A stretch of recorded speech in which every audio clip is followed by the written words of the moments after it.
The Lord be with you. And also with you. A reading from the Gospel according to Luke. Glory to you, O Lord. Jesus entered a village where a woman named Martha welcomed him to her home. She had a sister named Mary who seated herself at Jesus' feet and listened to his words. Martha, who was busy with all the details of hospitality, came to Jesus and said, "Rabbi, do you not care that my sister has left me all alone to do the household task? Tell her to help me." Jesus replied, "Martha, Martha, you are anxious and upset about so many things, but only a few things are necessary. Really, only one. Mary has chosen the better part, and she will not be deprived of it." The good news of salvation.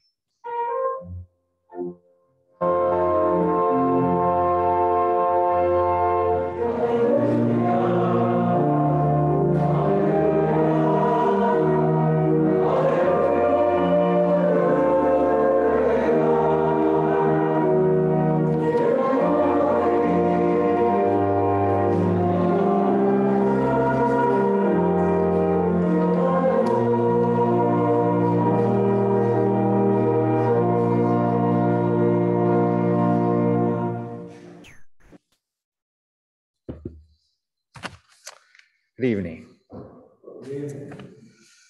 So the Gospel of Martha and Mary is quite familiar. It's a gospel that leads to many interpretations, as Mary McClone writes in her commentary. It's talked about as the designation of women's discipleship, which Mary claims in this gospel, or in a critique of excessive busyness, referring to Martha's anxious hospitality, or an affirmation of the value of the contemplative over the active.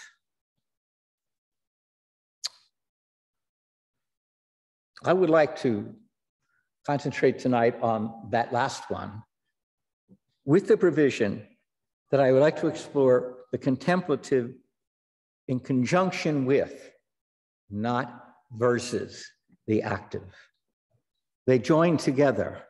They are part of a whole. We see this somewhat in the first reading. Abraham welcomes the visitors, who are strangers, angels, profusely. He, in the Jewish tradition, welcomes the stranger and the other, and does so in an over-the-top manner. I'm not sure what our reading said, but it's called first measure, 3 measures in many of the readings. Here you said,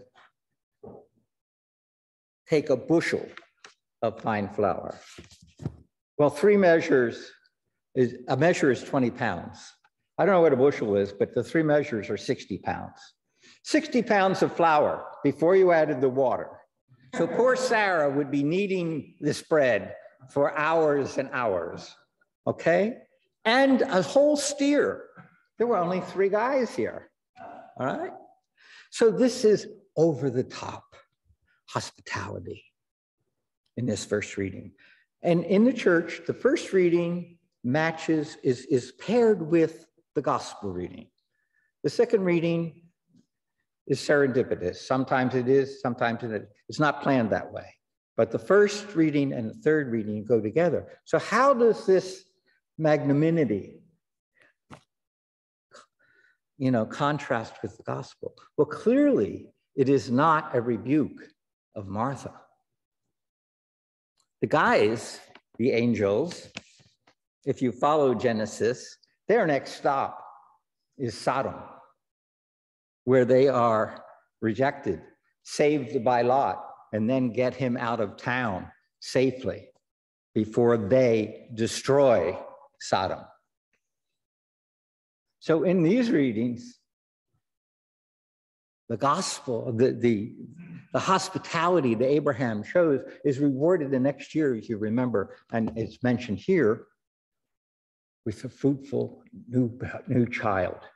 And Abraham and Sarah become the parents of a whole race for their hospitality, for their service to others, for the stranger, for the other. And those who do not treat the other are destroyed in Sodom. Coupled with the recent gospel of the Good Samaritan, the message of today's gospel is clearly not a rebuke of Martha. Mary is seizing the moment that God provides for a unique relationship, and she takes that. And that is an elevation of woman. But Martha in this gospel is also elevated because she is in charge. Now, in the synoptics, I learned when I have to prepare for this, because I didn't know this, Lazarus is coming back from the death is only in John, the last gospel. It's not in any of the synoptics. And the only mention, there's no mention in Mark and Matthew. And the only mention of his family is in Luke, tonight's gospel. So Lazarus had to be there. Now, maybe he was ill because he certainly didn't die yet. But this is a major change in women too, for Martha to be the head of that household and in charge. She takes Abraham's spot. Don't break in it. the first reading, right? Where Abraham is in charge of this hospitality. Here it's Martha. The scripture, as I said, is only in John. It also mentions, Mary McClone said, and this gospel reading doesn't say it. God doesn't say, in one translation, it's that Mary has chosen the good part, not the better part. It's not in contrast. It's not in opposition. It's in conjunction with. And so in her encounter, she finds this special moment with her Lord. And we would say that this was a time of encounter, a counter that you would get in prayer, contemplative prayer especially. In my scripture group yesterday, we mentioned that contemplative prayer and mysticism was something that we were sort of excluded from. We expected that's the priests and the nuns in the monasteries and the cloisters. But that's not really true. And this gospel says that relationship, that intimate relationship that Mary finds in this opportunity is open to all. My spiritual director, when I first saw him, said, when talking to prayer, he said, choose a time, choose a place.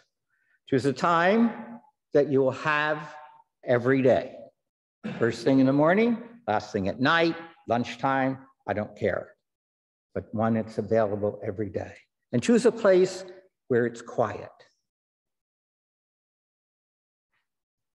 And then stay with it. It requires a shutting down. The deacon in my parish had a sermon the other day of a priest friend of his who was transferred to a place in upstate New York. And the parish had immense grounds. It wasn't that large a parish, but they had immense grounds, woods, and lakes. And he had, unfortunately, it was attractive to many teenagers who would come to drink, and party and smoke. And he had to go out periodically to chase them away. But he would go out sometimes and then stop because he knew they weren't there. And what was the sign? The deers and the rabbits. And he used that in the sermon as a metaphor. You know, if you want to encounter the beauty and the wonder of God's creation, you've got to clear out the rabble in your life. And that's what shutting down and going into contemplative prayer is about. One way, there are many ways, and you can find your own. But Richard Rohr tells a story of a scientific convention that he and some other clergy were addressing. And here were the scientists who were into the complexity of new creation, right? And the stars and the galaxies and the metaphysics, rather the physics beyond me. But the rabbi got up and he addressed them and he said, and you may have heard this before, we don't talk about God. We don't write God's name. We don't speak it in our language, in our religion. But if you take a breath in the silence of your room and you inhale without using your tongue and exhale, you might hear Yahweh.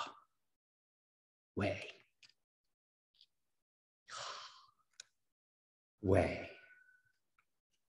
And so we believe that the first word you ever say and the last word you ever say is the name of God. And Richard Rohr reports that he looked at the audience of a couple hundred scientists, and many, if not most, were crying because in their experience, they found that connection of all the creation in their work.